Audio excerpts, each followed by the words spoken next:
Hi, welcome to N5. మీ శ్రీనివాస ఋషి మీ ముందుకు న్యూమరాలజీతో వస్తున్నాను. వేదిక్ న్యూమరాలజీ అనేది ఎంతో ప్రాచుర్యం పొందినటువంటి శాస్త్రం.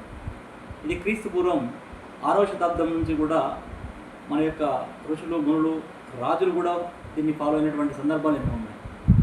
ముఖ్యంగా మనం తీసుకున్నట్లయితే రాజులు యుద్ధం చేయడానికి కూడా ముహూర్తాలు పెట్టినటువంటి సందర్భాలు కూడా ఉన్నాయి. ఒక యుద్ధం ఏ సమయంలో చేయాలి, ఎలా చేయాలి, ఏ విధంగా ఆ యొక్క స్ట్రాటజికల్గా ముందుకెళ్ళాలని ఆ యొక్క ప్లాన్స్ కూడా రాజులు చేసినటువంటి సందర్భాలు ఉన్నాయి. ఈ మధ్య మనం సంఖ్యాశాస్త్రాన్ని చూస్తున్నాం. అంటే ఎన్నో ఛానల్స్ రావడం వల్ల అందరం కూడా సంఖ్యాశాస్త్రం అంటే దీనివల్ల ఏం జరుగుతుంది అనేది కూడా ఎంతోమంది తెలియదు. సో తెలియకుండా ఇప్పటికీ కూడా 90% మంది జనాలు వాళ్ళ యొక్క పేర్లు ఏ విధంగా ఉంటే ఆ విధంగా బ్రతికేస్తున్నారు. కానీ మన యొక్క పేరు అనేది మన యొక్క పుట్టినటువంటి తేదీ కావచ్చు, నెల కావచ్చు, సంవత్సరం కావచ్చు, వీటన్నిటి యొక్క సమాహారం కావచ్చు, వాటి యొక్క ప్రభావం అనేది తప్పకుండా ప్రతి వ్యక్తి పైన ఉంటుంది. ఇందిరాగాంధీ నుంచి మొదలుపెట్టినప్పటికీ ఇప్పుడున్నటువంటి మన యొక్క రాష్ట్ర ముఖ్యమంత్రుల వరకు కూడా ఎన్నో సందర్భాల్లో వాళ్ళ యొక్క తేదీలు వాళ్ళని ప్రభావం చేసినటువంటి సందర్భాలు ఉన్నాయి. కానీ మీరు అనుకోవచ్చు, ఈ సంఖ్య ఏ విధంగా ప్రభావం చేస్తుంది? 1, 2, 3, 4, 5, 6, 7, 8, 9 అంటే ఈ 9 సంఖ్యలు మనిషిని ఏ విధంగా ప్రభావం చేస్తాయనే ఒక సందేహం కూడా మీకు ఉంటుంది. కానీ ఆ 9లోనే ఎన్నో ఉన్నాయి.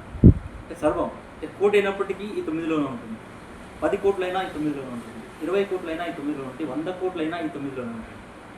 కాబట్టి 1, 2, 3, 4, 5, 6, 7, 8, 9 ఈ 9 సంఖ్యలు అనేటివి గ్రహాల యొక్క సంఖ్య.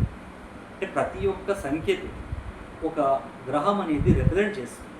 ఎలా అంటే 1 తీసుకున్నట్లయితే సూర్యుడిని యొక్క ప్రభావం అనేది తప్పకుండా ఉంది. 2కి చంద్రుడి ప్రభావం, 3కి గురుడి ప్రభావం, 4కి రాహు ప్రభావం, 5కి బుధుడి యొక్క ప్రభావం, 6కి శుక్రుడి యొక్క ప్రభావం, 7కి కేతు యొక్క ప్రభావం, 8కి శని యొక్క ప్రభావం, 9కి కుజుడి యొక్క ప్రభావం.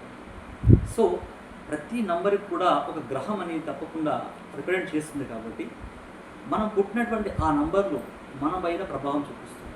కొంతమంది అనుకోవచ్చు, సార్ మరి ఆస్ట్రాలజీ ఉంది, ఆస్ట్రాలజీ అనేది కూడా ఉంది. అది అంటే ఈ యొక్క న్యూమరాలజీ అనేది ఆస్ట్రాలజీలో ఒక భాగంగానే వచ్చింది. ఈ న్యూమరాలజీ అనేది సంఖ్యను అంటే ఎనలైజ్ చేస్తూ, అంటే సంఖ్యాన్ని అంటే నంబర్స్ని విశ్లేషిస్తూ ఆ నంబర్స్లో ఉన్నటువంటి గ్రహాల యొక్క ప్రభావం ఏ విధంగా మనిషి పైన ఉంటుందో అని చూపించడానికి అంటే వస్తున్నటువంటి సందర్భం. ఆ విధంగా మనకు అమితాబ్ బచ్చన్ చూసుకున్నప్పటికీ అంటే ఏబీసీ కార్పొరేషన్ అనేది స్టార్ట్ చేశాడు. అప్పుడు అంటే ఒక సూపర్ స్టార్ ఉన్నటువంటి ఒక వ్యక్తి కనుక అమితాబ్ బచ్చన్ కార్పొరేషన్ అని చెప్పేసి ఒక సంస్థను స్థాపించి మొత్తం కూడా అంటే రోడ్డుపైకి వచ్చినటువంటి సందర్భంలో మళ్ళీ తన యొక్క న్యూమరాలజీలో కరెక్షన్ చేసుకుని దాన్ని తను పాటిస్తూ ఇప్పుడు ఎక్కడున్నాడో మనం చూస్తున్నాం. కోర్పతి అని అంటే ఈ విధంగా సంఖ్యాశాస్త్రం అనేది మన యొక్క పేరును మార్చుకొని అంటే పేరులో ఉన్నటువంటి అక్షరాలను మార్చుకొని మీ యొక్క తేదీకి అనుగుణంగా ఎలాంటి సంఖ్య మీ యొక్క పేరులో ఉండాలని ఉంటుందో దాని ప్రకారంగా మనం ముందుకు తీసుకెళ్ళవచ్చు.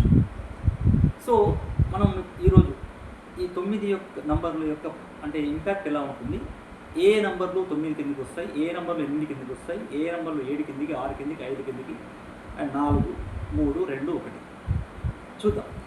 అంటే 1 అనగానే 1 కాదు, అఫ్కోర్స్ 1లో 1, 10, 19, 28, 2లో 2, 11, 29, 3లో 3, 12, 21, 4లో 4, 13, 22, 5లో 5, 14, 23, 6లో 6, 15,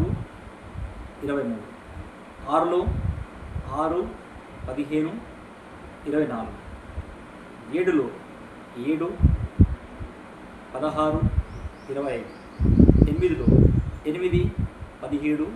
8, 17, 26, 9లో 9, 18, 27.